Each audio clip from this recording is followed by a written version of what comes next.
Guys, what is happening? So, can you believe that it has been almost a year to the day since I bought my 2018 Triumph T120? Now, this bike was a trade-in and it only had about 800 miles on it when I bought it. It was 6 years old.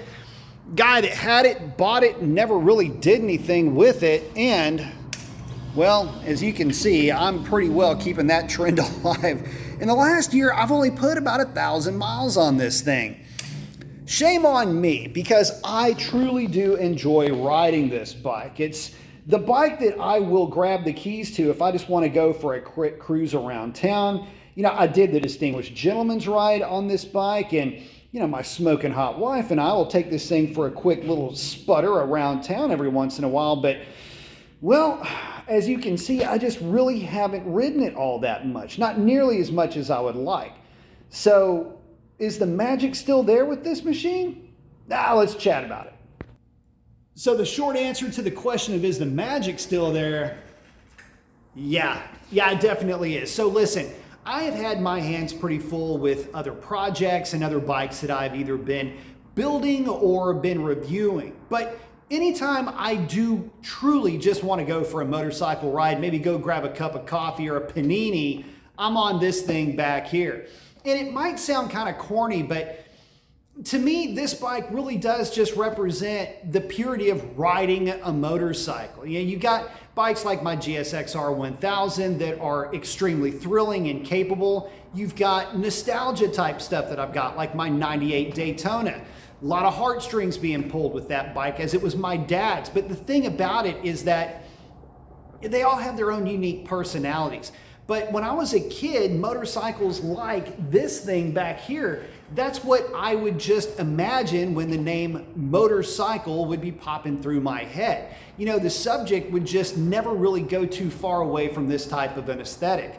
And the neat thing about the T120, especially with the modifications that have been done to this bike, it's got the power. It's got all of the character that I would ever want in a motorcycle like this, in just a regular fun hop on it and go for a sprint type of a machine.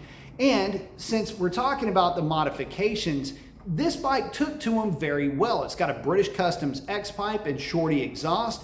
I've removed the snorkel and the grommet. It's got a DNA air filter, and I'm the one that tuned it. So this is the first fuel injected motorcycle that I had ever personally tuned from beginning to end. And I gotta tell you, the bike runs exceptionally well. It's very sporty and very, well, in its own way, a bit of a kick to ride. Yeah, you look at something like this and you might think, oh, it's just a standard, it's kind of stodgy or whatever. At least some folks would think that, at least in stock trim. But as I've got this bike sitting now, it is a lot of fun to ride. Matter of fact, I don't mind getting this thing on the side of the tire fairly regularly, at least as regularly as it is that I ride the bike. So would I recommend this motorcycle? Well, guys, look, you've got to be really into a certain aesthetic to like a bike like this. The fact of the matter is that from the factory, it is a little bit soft. The throttle tuning, you know, it's got an electronic throttle.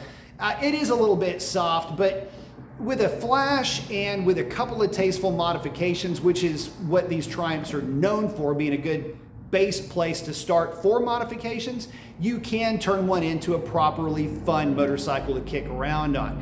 As far as handling characteristics, it's a standard motorcycle. Look at the thing.